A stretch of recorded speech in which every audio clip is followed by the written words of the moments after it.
No epicentro do livro do Apocalipse, no seu 11º capítulo, desenrola-se uma narrativa que transcende os limites da compreensão humana. Imagine-se, por um momento, nas margens de Patmos, onde o apóstolo João, exilado e mergulhado em contemplação, é arrebatado por visões extraordinárias do futuro. É neste contexto carregado de mistério que somos introduzidos às duas testemunhas, cuja presença se destaca como uma chama divina na iminência dos eventos apocalípticos. A descrição das duas testemunhas emerge como uma peça única e fundamental no grandioso quebra-cabeça apocalíptico delineado pelo apóstolo João. É como se as cortinas do céu, que ocultam os desígnios divinos, se abrissem para revelar não apenas personagens, mas mensageiros investidos com uma missão celestial. Estas não são simples testemunhas, são agentes escolhidos por Deus para proclamar, de maneira eloquente e impactante, sua mensagem nos momentos cruciais da história da humanidade. Ao nos aventurarmos nessa passagem bíblica, somos instigados a desvendar os mistérios por trás das figuras vestidas de pano de saco. O pano de saco, tecido áspero e humilde, simboliza a simplicidade que contrasta com a grandiosidade do propósito divino que essas testemunhas carregam. Não são reis em roupas suntuosas, mas mensageiros revestidos com a autoridade divina, cujas palavras reverberam como trovões nos corredores do tempo. O palco apocalíptico é, assim, preparado para a entrada dessas figuras enigmáticas. Elas não são apenas testemunhas passivas, mas atores ativos no desdobramento do plano divino. A visão que se desenha diante de nós é uma que desafia as convenções terrenas e mergulha nas profundezas do transcendental. As duas testemunhas não são simples elementos da narrativa, são catalisadores de eventos que desencadearão reações cósmicas. É relevante destacar a escolha do termo testemunhas para descrever essas figuras. Em um contexto bíblico, testemunhar vai além de ser um observador passivo, é ser um proclamador ativo da verdade divina. As testemunhas são chamadas a se manifestar, a falar em nome do Altíssimo, a serem os porta-vozes de uma mensagem que transcende as limitações humanas. O uso do termo ressoa com uma responsabilidade sagrada, um chamado divino que demanda não apenas presença, mas ação. Ao nos aproximarmos dessas testemunhas, vestidas de pano de saco e investidas com a autoridade celestial, somos confrontados com a dualidade intrigante de sua missão. A simplicidade de suas vestes contrasta com a grandiosidade da tarefa que lhes foi confiada. É como se Deus, ao escolher estas testemunhas, estivesse proclamando que a verdade divina pode residir nos lugares mais inesperados, nas vestes mais modestas. Essa narrativa não apenas nos convida a desvendar os mistérios por trás das testemunhas, mas também a refletir sobre a natureza da divindade e da revelação. Estamos diante de um convite para transcender as fronteiras do conhecimento humano, para abrir nossos corações à compreensão de que, nos eventos apocalípticos, a revelação divina se desenrola de maneiras que desafiam nossas expectativas terrenas. Portanto, diante das figuras vestidas de pano de saco, somos chamados a nos aventurar mais profundamente no significado dessas testemunhas. São mais do que personagens em uma narrativa apocalíptica, são arautos do divino, mensageiros de uma verdade que ecoa através dos séculos. É como se, ao desvendarmos os mistérios por trás dessas figuras enigmáticas, estivéssemos nos aproximando de um entendimento mais profundo sobre a interseção entre o divino e o humano, entre o transcendental e o terreno. Era um tempo de revelações, quando o apóstolo João, exilado na ilha de Patmos, teve visões extraordinárias do futuro. Em um momento peculiar, enquanto contemplava o céu, duas figuras surgiram em sua visão. Eram as duas testemunhas, escolhidas por Deus para proclamar sua mensagem em meio às sombras que pairavam sobre a terra. O cenário se desdobrou com a majestade de um grande espetáculo celestial. As duas testemunhas, vestidas de pano de saco, destacavam-se em meio à tumultuada trama do Apocalipse. Suas vestimentas humildes contrastavam com a grandiosidade do seu propósito divino. Apocalipse 11:3-4 está escrito: "E concederei autoridade às minhas duas testemunhas, e elas profetizarão durante 1260 dias, vestidas de pano de saco." São estas as duas oliveiras e os dois candelabros que permanecem diante do Senhor da terra. Num determinado dia, as duas testemunhas começaram a profetizar nas praças e ruas das cidades. 1260 dias foi o tempo que Deus lhes concedeu para testemunhar e proclamar sua verdade. Suas palavras reverberavam como trovões, ecoando por vielas e praças. Em suas mãos, havia uma autoridade sobrenatural, um poder que transcendia as limitações humanas. Aqueles que ousavam desafiá-las eram consumidos por fogo que saía de suas bocas. Era uma demonstração divina de que nada poderia deter a mensagem que carregavam. As duas testemunhas, simbolicamente comparadas a oliveiras e candelabros, permaneciam diante do Senhor da Terra. Sua presença era como uma luz divina, iluminando os recantos mais obscuros da existência humana. Conforme as duas testemunhas proclamavam a mensagem divina, seus passos eram marcados não apenas pela aceitação e reverência, mas também pela resistência tenaz e hostilidade fervorosa. A luz que emanava de suas palavras confrontava as trevas, incitando uma reação das forças que resistiam à mensagem celestial. É nesse ponto crítico da narrativa que uma figura sinistra e ameaçadora surge das profundezas do abismo, como uma sombra em busca de apagar a luz divina. Essa figura, descrita como uma besta terrível, não era apenas um agente do caos, mas a personificação de forças malignas que se opunham à verdade. Seu surgimento do abismo sugere uma origem obscura e demoníaca, como se estivesse enraizado nas profundezas do mal mais sombrio. Este ser, representante do poder opressor, encarnava a antítese da mensagem das testemunhas, um antagonista decidido a silenciar as vozes que ecoavam o plano celestial na Terra. A besta, em sua natureza aterrorizante, não se contentava em ser apenas uma presença intimidadora. Seu propósito era claro e aniquilar as testemunhas, sufocar a proclamação divina que desafiava suas trevas. Era uma batalha épica entre a luz e as sombras, entre o divino e o maligno, e as duas testemunhas estavam no epicentro desse conflito cósmico. À medida que a besta avançava, lançava seus ataques contra as testemunhas com fúria implacável. Tentava envolvê-las nas teias do medo e da intimidação, desferindo golpes que visavam não apenas seus corpos, mas também suas almas. Era uma batalha espiritual, onde as palavras de esperança e redenção das testemunhas eram confrontadas pelos rugidos ameaçadores da besta, que buscava obscurecer toda a luz e esperança. Essa luta cósmica entre as testemunhas e a besta não era apenas um confronto físico, mas uma batalha pelo coração e pela mente da humanidade. A mensagem divina, proclamada com ousadia pelas testemunhas, era a antítese dos desígnios da besta.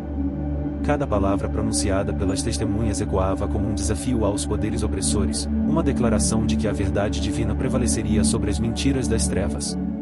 O abismo do qual a besta emergia simbolizava não apenas sua origem, mas também a profundidade da depravação e da escuridão que ela representava. Era como se as forças do mal, por um breve momento, recebessem permissão para se manifestar e desafiar a luz que iluminava as testemunhas. A batalha entre as testemunhas e a besta transcendia o visível, adentrando os reinos espirituais, onde as consequências eram tão significativas quanto os acontecimentos tangíveis. No entanto, apesar da feroz oposição, as testemunhas permaneceram firmes em sua missão divina. A resistência da besta não conseguiu silenciar as vozes que proclamavam a verdade.